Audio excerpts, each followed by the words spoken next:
Bonjour les filles, bonjour les copines. Salut à toutes les belles femmes qui vont pouvoir nous regarder. Je suis Beata Chenet, l'animatrice Yoga du Rire, sophrologue et fait des finances. Ah oui, je vous accompagne pour meilleur confort financier et lancement dans vos activités quand vous voulez. Je suis aujourd'hui avec quelqu'un que je voulais vous présenter et parce que Jérôme m'a beaucoup inspiré la dernière fois à une conférence que je l'ai vue et je tentais justement d'avoir cette interview avec lui. Donc, je te remercie énormément d'avoir accepté cette interview pour pouvoir inspirer d'autres femmes à faire ce que tu fais aujourd'hui et se lancer dans l'entrepreneuriat. Alors, si Jérôme, tu peux te présenter un petit peu pour que les gens sachent qui tu es. Merci beaucoup à toi de m'avoir invité. C'est toujours un grand plaisir et un honneur. Donc, merci de m'accueillir chez toi, voilà, pour cette interview. Tant plus que j'ai plus l'habitude d'interviewer, parce qu'en fait, on en parlait en off tout à l'heure. Je me suis lancé dans l'entrepreneuriat quand j'étais encore étudiant pour justement expérimenter. En fait, pour moi, j'ai découvert à ce moment-là, dans ma dernière année d'études, qu'il y avait que le web rendait accessible l'entrepreneuriat. On pouvait créer un site internet et tester plein de choses. Et puis, allez, je vais le faire. On m'a jamais appris ça. Et puis, je vais apprendre en faisant. Donc, c'était comme ça que je me suis lancé. Et j'ai démarré justement en faisant des interviews d'entrepreneurs parce que je me suis dit, j'ai aucun réseau d'entrepreneurs. Je ne sais pas ce que c'est que l'entrepreneuriat. Donc, quoi de mieux que de demander pas à des profs que j'avais du coup en école de commerce qui n'avaient pas entrepris, mais plutôt des vrais entrepreneurs. Et c'est comme ça que j'ai commencé à faire des interviews et que j'ai pu apprendre énormément, monter en compétences, trouver des mentors, générer des opportunités aussi.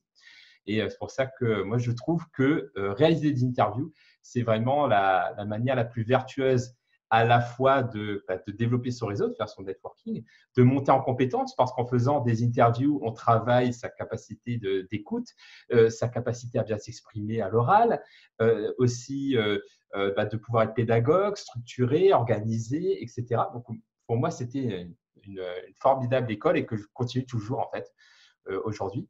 Et donc, j'ai commencé comme ça avec un blog sur l'entrepreneuriat qui m'a amené à rencontrer des personnes et notamment une personne qu'on connaît tous les deux, donc Nicolas Lisiak, Oui, coucou à Nicolas.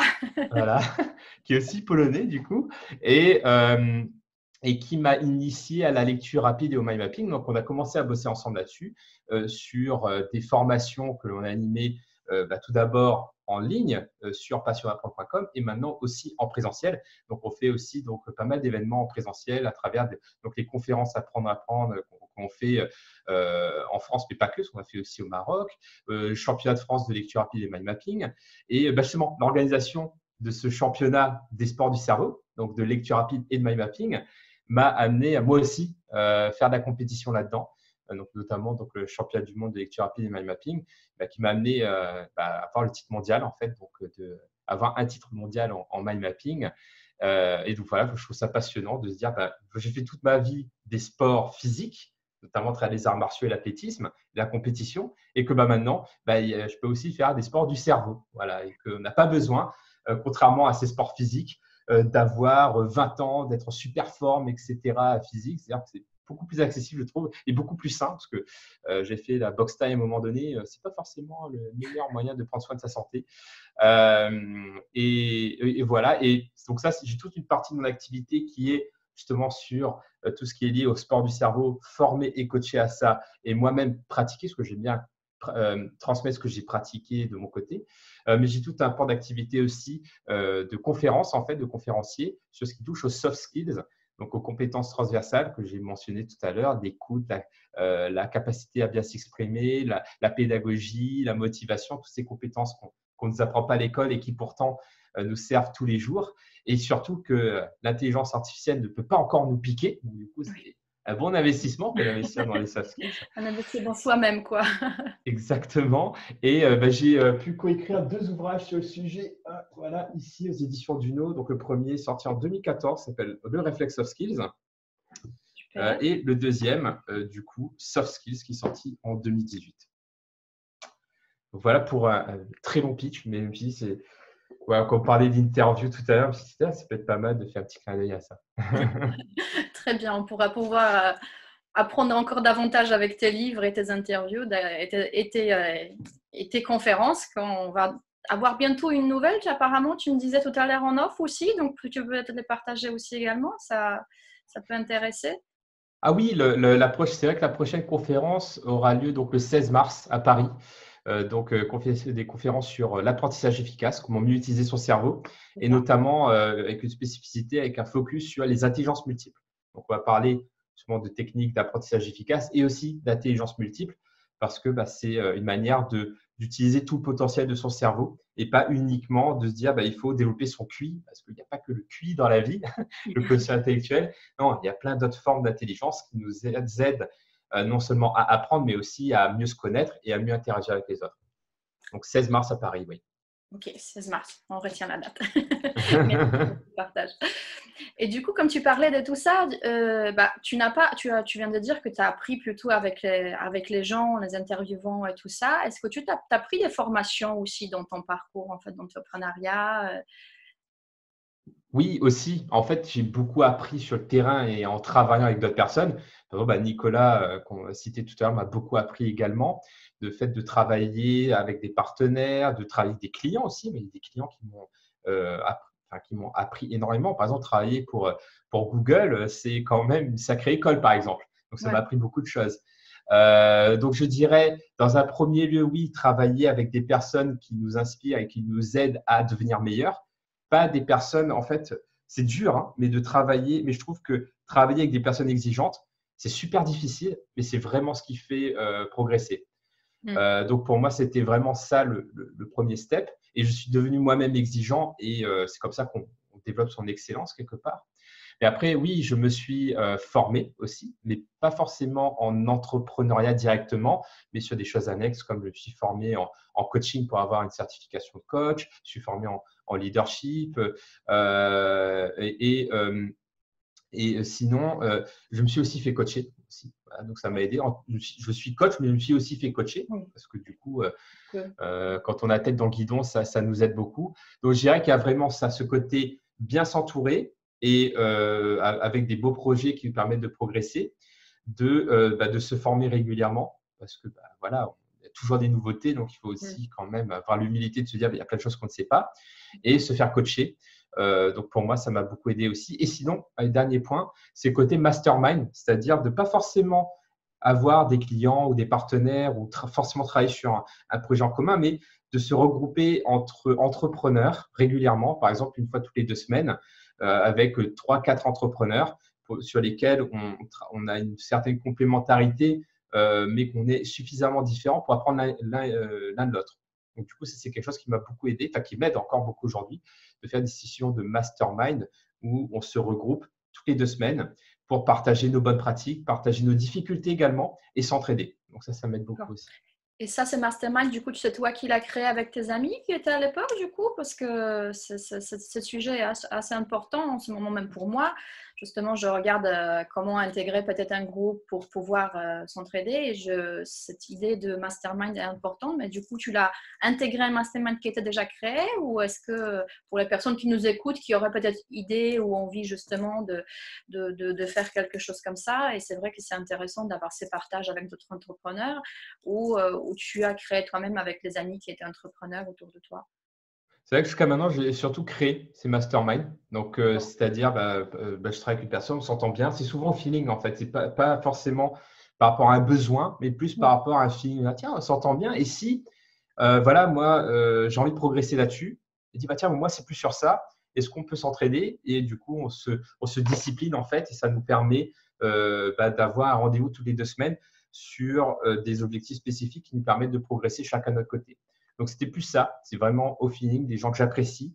Et ça m'a aidé aussi à m'entourer de personnes, même avec la distance, que du coup, je fais tout à distance, que je vis à Londres, en fait. C'est ça que j'ai oublié de dire. C'est que je viens je viens à l'île de la Réunion, mais je vis à Londres là, depuis bientôt 6 ans. Et c'est vrai que je ne suis pas forcément proche physiquement des personnes avec qui je travaille ou avec qui j'ai envie de travailler. Et du coup, les outils comme celui qu'on est en train d'utiliser, comme Zoom par exemple, c'est hyper pratique pour ça. Et donc, du coup, c'est vraiment comme ça que j'ai fonctionné jusqu'à maintenant. Et de toujours faire des groupes très restreints. Je suis même en mastermind avec une seule personne parce que c'est beaucoup plus simple d'avoir, pour ma part, par exemple, 2 ou 3 masterminds différents sur des sujets différents et avec peu de personnes, que d'avoir un gros mastermind avec 10 personnes où on arrive du mal à trouver des créneaux en commun et où on se voit que 2 fois par an. Pour moi, ça ne répond pas à mes besoins. Mes besoins étant de me discipliner et de me créer un réseau que je n'ai peut-être pas, auquel je n'ai pas forcément accès physiquement parce que je ne suis pas dans une famille d'entrepreneurs. Mes amis personnels ne sont pas forcément entrepreneurs et que ça me permet d'avoir un tissu social d'entrepreneurs dans mon quotidien. D'accord. Oui, c'est très intéressant, donc merci parce que ça permet justement à des personnes qui aimeraient se lancer dans l'entrepreneuriat, qui aujourd'hui n'osent pas, qui nous écoutent, des filles, surtout les filles, je vous encourage vraiment parce que je sais comment ça n'est pas être évident et c'est vraiment l'essence de cette interview que j'aimerais bien vous transférer, c'est lançons-nous, nous les femmes, parce que les hommes, ils y vont, ils foncent souvent et nous, on a ces petits blocages, nos petites pensées, et comment, et si, et ceci, et je sais trop bien, j'en suis une des femmes, on réfléchit beaucoup trop des fois, je me dis. Donc, c'est très bien de pouvoir parler avec toi, Jérôme, qui est expert dans le cerveau, justement, et se dire, tu sais, pourquoi, justement, les femmes ont plus de blocages, justement, certains, vu que tu as des connaissances sur l'apprentissage. Est-ce qu'au niveau de cerveau, il y a déjà quelque chose qui pourrait... Qui pourrait dire que… Ou c'est peut-être juste ma croyance à moi. Je ne sais pas si c'est lié aux femmes directement. Je pense que c'est un tissu, on va dire, un tissu social. Et c'est vrai que comme j'ai à l'île de la Réunion, la plus petite commune de l'île de la Réunion, donc je n'étais pas forcément dans un bain entrepreneurial comme on pourrait le voir en Californie, à San Francisco. Et c'est vrai que j'avais, par rapport à cet environnement, à la fois l'environnement physique, mais l'environnement social, l'environnement culturel, l'environnement mental, tout simplement, n'était pas forcément propice pour me conditionner, me prédisposer à ça. Donc, la première étape, c'est que je me suis rendu compte de ça. Et après, je me suis créé cet environnement. Donc, je ne peux pas parler pour les femmes, je ne suis pas une femme, donc je ne vais pas parler pour les femmes. Je peux juste que partager moi, mon retour d'expérience par rapport à ce que je vis. Et c'est vrai que me créer cet environnement-là, même à distance, m'a beaucoup aidé. Et pour moi, les interviews, par exemple, ou les masterminds, c'était quelque part des excuses, entre guillemets, pour pouvoir me créer cet environnement qui me permettra de devenir la personne que j'ai envie d'être. Et pas de rester une personne qui a été conditionnée par rapport à un environnement non choisi, entre guillemets. Et donc, tu parlais du cerveau tout à l'heure. C'est vrai que le cerveau a cette capacité d'être plastique, d'être malléable et à tout âge. Donc, voilà, il n'arrête pas de se développer à partir de 20 ans, par exemple. Ça, c'est une fausse croyance. Il y a des études scientifiques qui le montrent que le cerveau continue à créer de nouveaux neurones et à créer de nouvelles connexions neuronales. Mais pour ça, il a besoin de nouveautés. Il a besoin de répétition et il a besoin d'un environnement et d'un objectif. À partir du moment où le cerveau a un environnement, donc par exemple, imaginons que vous n'êtes pas dans un environnement entrepreneurial, et bien que vous créez cet environnement-là, par exemple avec des livres d'entrepreneuriat, en regardant régulièrement des documentaires d'entrepreneuriat, en écoutant des podcasts d'entrepreneuriat, en regardant des interviews de Beata en boucle, en vous créant 2-3 masterminds avec une ou deux personnes à chaque fois et d'avoir des rendez-vous régulièrement, vous créez cet environnement-là. Votre cerveau, il baigne dans cette culture-là, cette nouvelle culture que vous avez créée. Là, c'est la première condition. Ensuite, ça va être de générer de la nouveauté. Du coup, des nouvelles rencontres, des nouveaux défis, des nouveaux apprentissages. Donc, de toujours vous challenger à quelque chose de nouveau pour pouvoir stimuler le cerveau sur ces nouveautés-là, mais qui sont toujours conditionnés vers cet objectif que d'être entrepreneur et de porter son projet, par exemple. Et enfin, la répétition, parce que les connexions neuronales ne fonctionnent que par effet de répétition. Par exemple, quand on fait les arts martiaux, on doit répéter des centaines de fois un même coup de poing ou un même coup de pied avant de le maîtriser. Mais c'est valable pour tout, en fait. Avant de marcher, il faut marcher un paquet de fois. Et du coup, de répéter certaines actions. C'est pour ça que les rituels fonctionnent bien. Tous les jours, par exemple, appeler un client ou un partenaire ou de tous les jours répéter un certain nombre d'actions qui vous permettent de devenir entrepreneur. Et bien, si vous mettez ça en place, bien que vous soyez, que vous venez d'où vous venez, ou que vous soyez une femme ou pas, je suis persuadé que ça aidera en tout cas à cultiver ce nouveau mindset que vous avez envie d'avoir grâce à ce nouvel environnement, ces nouveautés, ces défis et aussi cet effet de répétition. Moi, ce que je dirais par rapport à ça. Super. Merci beaucoup pour ce partage. C'est vrai que cette répétition, elle est importante et je la partage également avec toi dans la sophro que je peux faire avec les clients et je leur dis, si vous ne répétez pas, si vous ne focussez pas sur le positif, si vous ne respirez pas, ça ne va pas se faire tout seul. Je ne suis pas magicienne, même si j'aime bien me dire magicienne des fois avec les outils qu'on peut avoir, mais c'est un co-travail toujours. C'est comme du coaching, c'est un co-travail. Donc, moi, je peux faire ma magie de mon côté, mais si vous ne mettez pas du sien, la magie ne passe pas, quoi, en fait, finalement. Donc, c'est très important, cette répétition et super pour ce rappel. C'est vraiment comme ça qu'on développe des compétences, en fait. Par exemple, pour apprendre à lire, il faut répéter plusieurs fois. Pour écrire, tout simplement, le nombre de fois on a répété la lettre A avant de pouvoir la faire, ça demande du temps. Donc, la répétition est indispensable pour développer la compétence. Et la compétence permet de développer la confiance. À partir du moment où on est compétent dans quelque part, on n'a plus peur. Si on n'a plus peur, c'est là qu'on est dans la confiance, en fait. Et du coup, pour moi, c'est vraiment ça la clé. C'est pour ça que je travaille vraiment sur ces notions de compétences avec les soft skills, notamment sur mon site jérômewaro.com, pour justement continuer à développer ce mindset, à me faire inspirer par les autres, parce qu'on parlait justement des interviews pour aussi s'inspirer des autres. Eh bien, je m'amuse par exemple à modéliser des personnes inspirantes, personnes qui m'inspirent, comme Léonard de Vinci, Albert Einstein, etc., avec des compétences clés. Parce que du coup, quand je vois des compétences, je sais que je peux les développer. Alors que si on dit, tiens, fais comme Albert Einstein, Albert Einstein, c'était Albert Einstein, c'est inaccessible. Mais si on parle des compétences, par exemple la créativité ou la capacité à s'organiser, etc., on peut les développer, ces compétences. Donc, pour moi, c'est ce prisme des soft skills, comme j'en parlais tout à l'heure, là, ce mot bizarre-là, mais qui veut dire compétences comportementales, c'est aussi une manière de s'inspirer des autres et de voir comment moi, je peux développer des compétences qui m'inspirent les autres. Et du coup, grâce à cet environnement, cette répétition, monter en compétences, monter en confiance et du coup, après, tout se passe beaucoup mieux en fait. C'est vrai que c'est souvent aussi cette histoire de confiance qui intervient. Oui, mais moi, je t'ai formaté, parce qu'on parlait tout à l'heure de formatage aussi. Je t'ai formaté en tant que salarié. C'est la sécurité. Je ne sais pas me former. Je ne sais pas en quoi aussi, parce que ça intervient souvent avec les personnes que je peux accompagner. Oui, mais je ne sais pas dans quoi me lancer, comment ou commencer en fait. Et on se met tout un tas de barrières finalement déjà dans notre cerveau surtout justement, alors que c'est tellement c'est ce premier pas finalement, c'est cette première chose dans laquelle on se lance et ensuite on voit finalement ce qui se passe sur ton chemin. Je m'en doute que tu n'avais pas tout de suite l'idée au début quand tu as commencé dès là où tu es aujourd'hui. Ah non, clairement pas. Déjà, oui, que j'aime bien dire, quand j'étais à La Réunion, je ne me projetais pas forcément pour partir de La Réunion.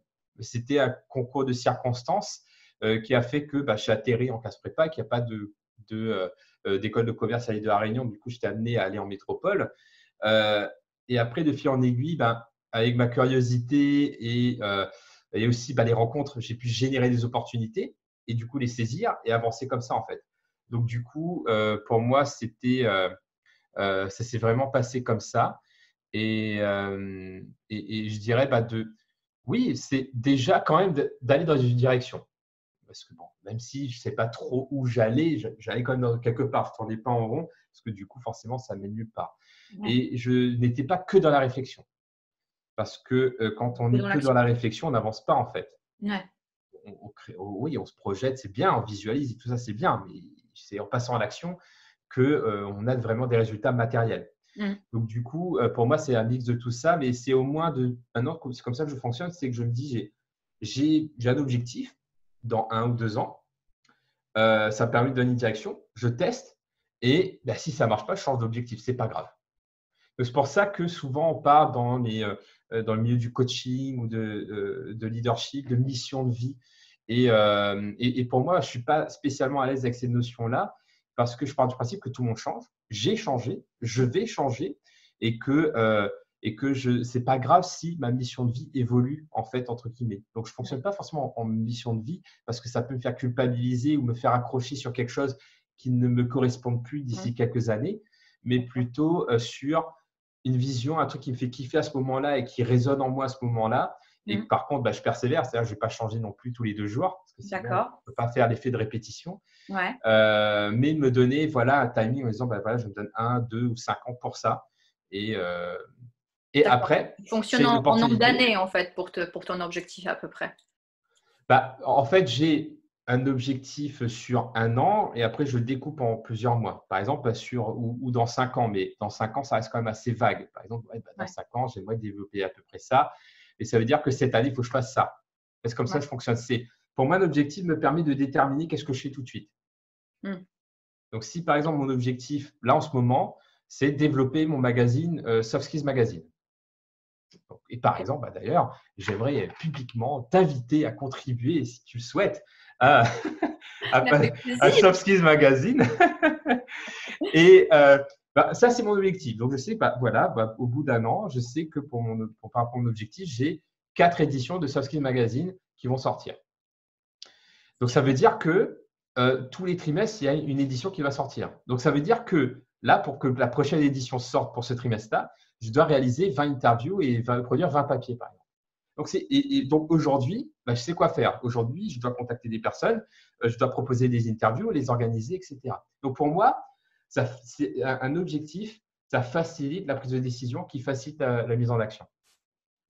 Ok, super. Donc, finalement, si on veut sortir, par exemple, de devenir entrepreneur, mais sortir de l'enfermement dans une société, il faut finalement se mettre des objectifs et c'est ça que tu conseilles vraiment à la personne pour pouvoir atteindre ce qu'on veut dans quelques années, donc quitter la société si on veut la quitter un jour.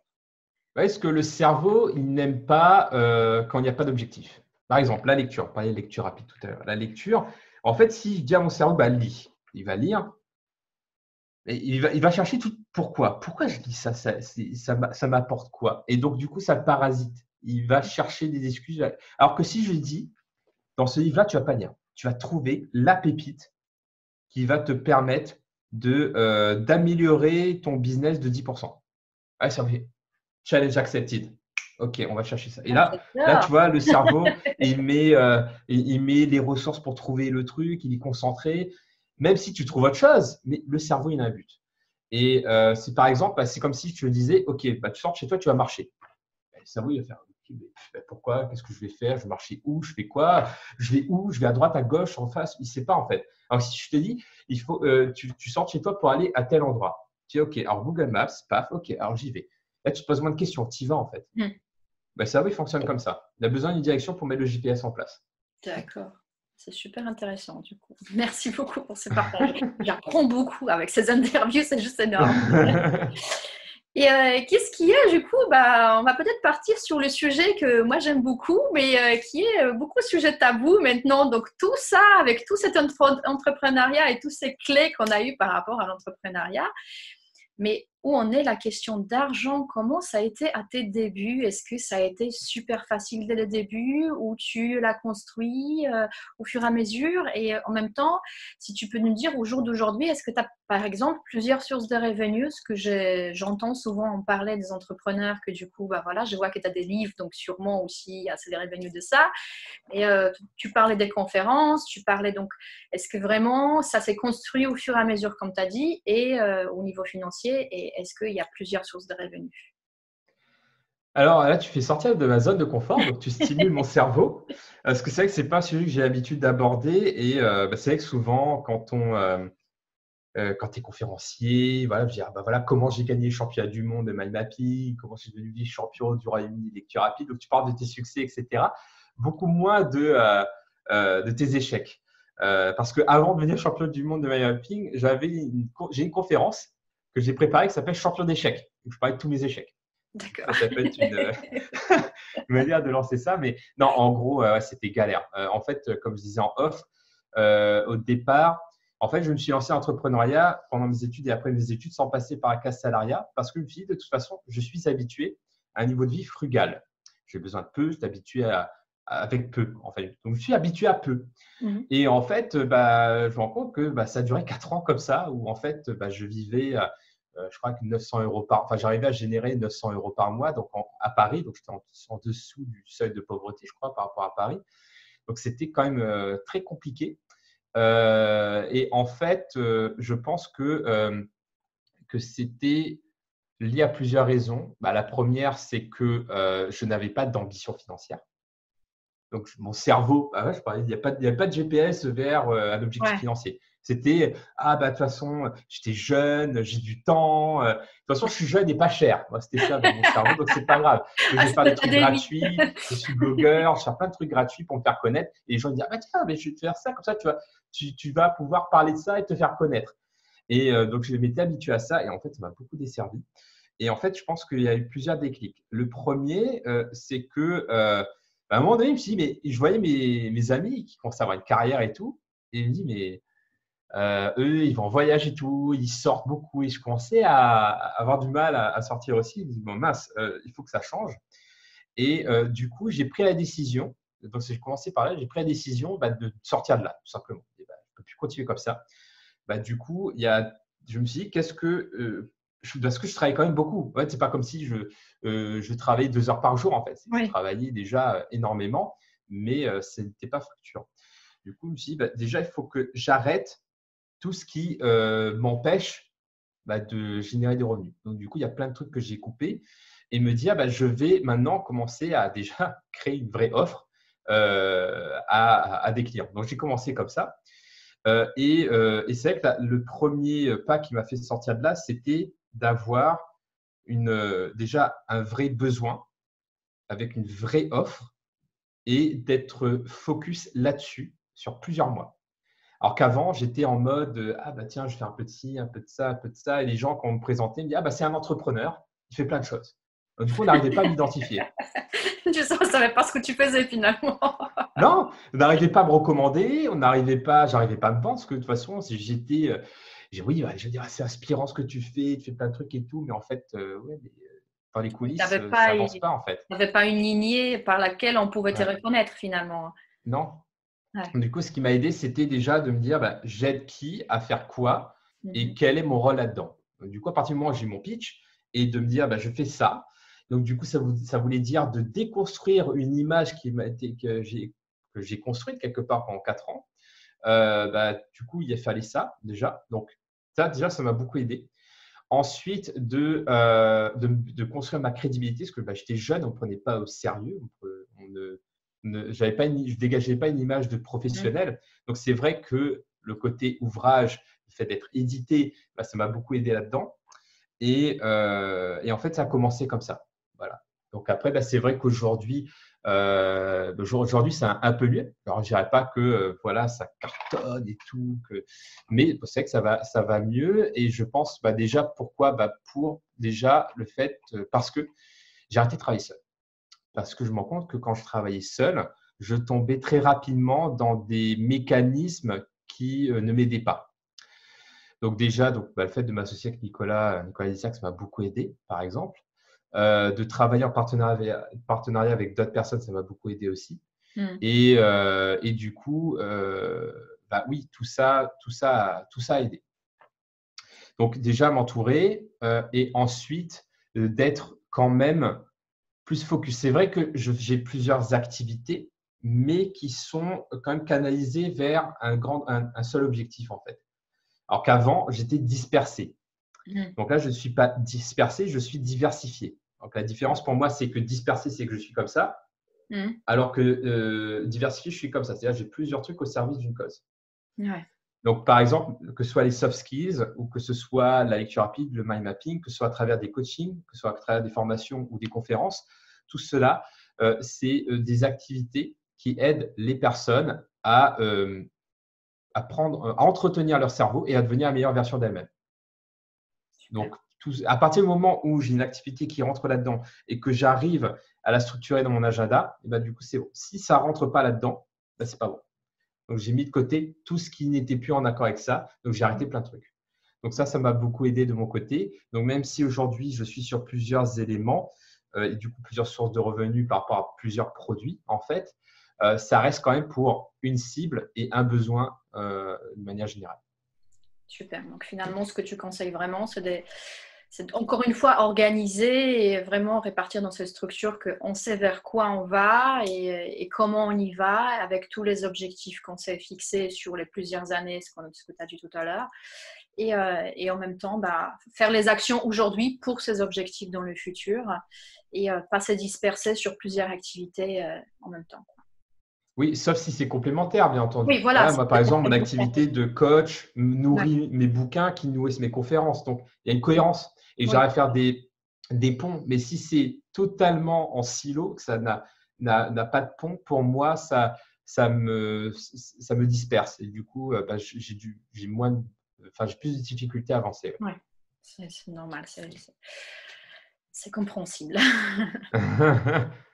Et est-ce qu'aujourd'hui, tu aurais encore des conseils en fait, à donner à des gens qui hésitent de se lancer en entrepreneuriat?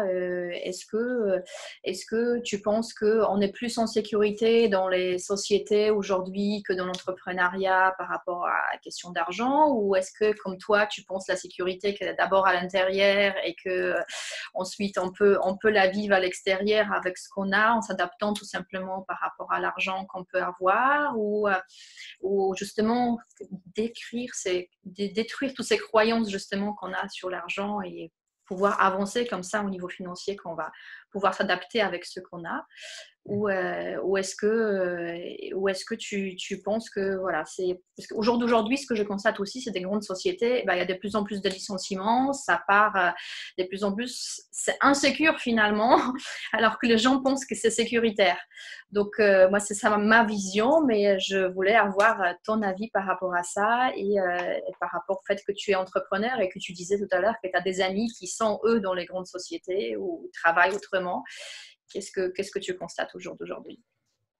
Je pense que chacun a sa réalité et a son contexte. Donc, je ne pense pas qu'il y ait une voie qui est très bien pour tout le monde, en fait. Je pense que ça dépend de ce que l'on veut et de son contexte.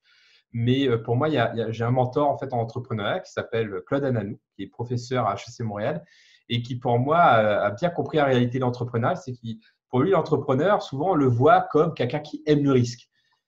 L'entrepreneur, il n'aime pas le risque. Il est conscient du risque et il est prêt à perdre des choses si ça ne marche pas.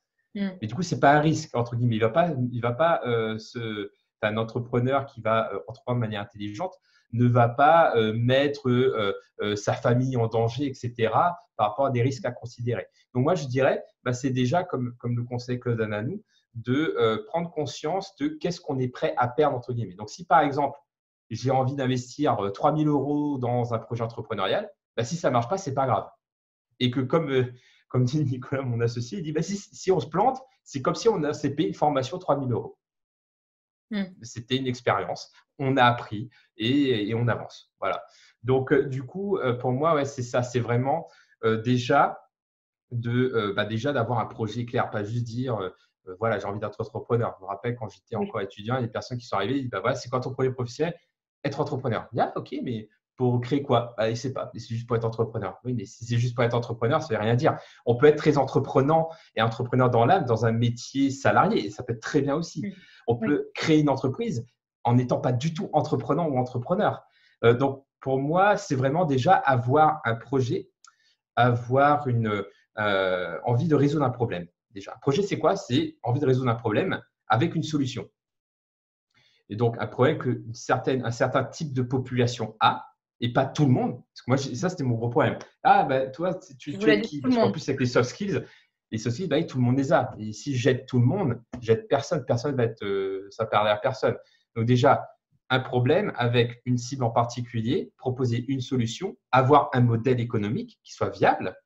Un modèle économique qui soit viable, c'est quoi? C'est du gagnant-gagnant. C'est-à-dire que la personne que vous allez aider avec votre solution se retrouve dans une meilleure situation que sans votre solution, même si elle a payé. et que vous, vous retrouvez aussi dans vos frais et que vous grandissez grâce à ce deal gagnant-gagnant. Eh bien, pour moi, si vous arrivez à faire ça et à aussi mesurer le risque en disant, voilà, si je fais ça, voilà ce qui peut se passer dans le pire des cas. Est-ce que je suis prêt pour ce pire des cas? Si c'est oui, allez-y. Si c'est non, eh bien, vaut mieux pas le faire parce que tout est possible, entre guillemets. Et après, oui, par rapport à cette question, ce qui est une double question dans ta question, si j'ai bien compris, c'est à la fois d'un point de vue on va dire individuel, mais aussi d'un point de vue plus micro. Donc, ça dépend des situations. Et d'un point de vue macro, de la situation de l'emploi, la situation économique, est-ce que l'emploi salarié aujourd'hui est beaucoup plus sécure que l'emploi entrepreneurial? Alors là-dessus, je ne sais pas, mais c'est vrai qu'il y a une tendance, mine de rien, c'est que les entreprises vont de plus en plus faire appel à d'autres entreprises ou à des freelances. Ça se fait de plus en plus. Et que du coup, on voit aussi la flexibilité de l'emploi apparaître de plus en plus également. Donc, l'emploi n'est plus, comme pour les 30 Glorieuses, garanti à vie. On parle de contrat à durée indéterminée. C'est à durée indéterminée, comme dans tous les sens du terme. C'est vrai qu'on ne s'en rend pas compte de vraiment le nom, là. C'est bien de le rappeler parce que… C'est indéterminé. Oui. Ça peut se finir au jour de lendemain, finalement, quoi. Mais oui, il y a quand même, en France en tout cas, plein de protections, etc. C'est génial par rapport à ça. C'est vrai qu'ici au Royaume-Uni, c'est différent. Mais par exemple, au Royaume-Uni, les gens vont changer d'emploi très régulièrement, tous les 2 ou 3 ans. C'est normal et c'est OK. On se fait licencier, paf, et bien c'est pas dans le mindset, on va trouver autre chose, aussi bien, voire mieux. Donc, moi, je dirais que la sécurité, c'est la capacité de rebond. Parce que de toute façon, on ne sait pas de quoi est fait demain, qu'on soit salarié, qu'on soit entrepreneur. Mais à partir du moment où on arrive à anticiper et on a cette capacité de rebond, c'est ça la sécurité en fait. D'accord. Notamment dans un monde aussi volatile, incertain, complexe et ambigu dans lequel on est. Super. Merci beaucoup pour ce partage. Et j'aimerais aussi que tu dises peut-être 2 ou 3 clés que tu aurais bien aimé encore partager, 2 ou 3 derniers mots que tu aurais dit pour quelqu'un qui hésite, qui ne sait pas est-ce que niveau financier il va y arriver, voilà, qu'est-ce que tu conseillerais en fait, 2, 3 conseils en fait à quelqu'un qui est formaté entre salariés et qui veut se lancer dans l'entrepreneuriat mais que a des doutes et des peurs et tout ça et on peut tous avoir aussi bien niveau financier que niveau entrepreneur. Et voilà. Et qu'est-ce que tu conseillerais tout simplement en priorité regarder peut-être ou voilà. Je donnerai le conseil que je donne à tous mes clients au programme de Soft Skills 2.0. Je dis toujours ça. Voilà, c'est quand vous avez un objectif. C'est comme ça que j'ai fonctionné en fait, dans tout ce que j'ai fait. Que ce soit pour devenir champion du monde de mind mapping, que ce soit pour écrire un bouquin, pour lancer une boîte. La question que je me pose, c'est qui est-ce que je dois être pour relever des défis? Ou qu'est-ce que j'ai envie d'être pour relever des défis plutôt? Parce que si je dois être quelqu'un qui m'aliène et qui ne me correspond pas, ça ne sert à rien. Du coup, c'est un mauvais objectif. Mais si mon objectif me permet d'évoluer, de grandir, de progresser, paf, c'est une opportunité pour évoluer. Eh bien, donc, première question, c'est qui est-ce que j'ai envie d'être pour relever ce défi? Ensuite, eh bien, je vais identifier les compétences dont j'ai besoin pour y arriver, parce que tout est une question de compétences. Donc, il y aura des compétences techniques pour y arriver. Si, par exemple, vous devez lancer un site Internet, vous voulez le créer vous-même, si vous voulez, je ne sais pas moi, faire du massage, il faut apprendre à masser, des trucs comme ça. Donc, des compétences techniques, mais aussi les compétences non techniques, donc ce qu'on appelle les soft skills. Donc, est-ce que vous avez besoin de résilience, est-ce que vous avez besoin de motivation, est-ce que vous avez besoin de discipline, est-ce que vous avez besoin de créativité et de relever les compétences que vous voulez développer. Et ensuite, au troisième lieu, comme un sportif de haut niveau, comme quand vous allez vous payer un coach sportif ou que vous êtes à la salle de sport, vous allez vous créer un programme d'entraînement ou des sessions pour développer chacune de ces compétences-là avec des activités très précises et dans le temps. Et c'est pour ça que la dimension mastermind, vous faites d'être dans un groupe, aide à ça aussi. Et après, voilà, d'évoluer comme ça en disant, voilà, moi j'ai mon programme pour 1 mois. Et à la fin du mois, vous faites le bilan. OK, est-ce que j'ai progressé? Sur quoi je peux progresser? Et vous allez voir que finalement, à chaque fois que vous faites ça, non seulement les défis ne seront plus des montagnes à dépasser, mais des opportunités pour devenir la meilleure version de vous-même.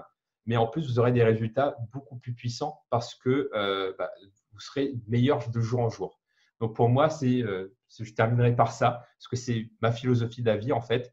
C'est vraiment ce process-là que j'enseigne avec mes clients, en fait. Ok, super. C'est vraiment structuré. Ça permet de se lancer dans ce process que tu nous donnes à l'instant. Et finalement, ce que j'en retiens et que je ressens, en tout cas, tu me dis si mon ressenti, voilà, finalement, focuser plus sur tout ça que sur l'argent. Ah oui, parce que pour moi, l'argent, c'est qu'une dimension c'est qu'une dimension du projet, en fait. Un projet viable, pour moi, l'argent, c'est un modèle économique, un système. J'intègre un modèle économique Oui, tu sur un l'intègres dans ton système. projet finalement, mais ce n'est pas le but et l'objectif de ton projet, en fait. C'est ça. Non, pas pour moi, c'est pas dans ma philosophie. Ouais. Oui, non, mais c'est…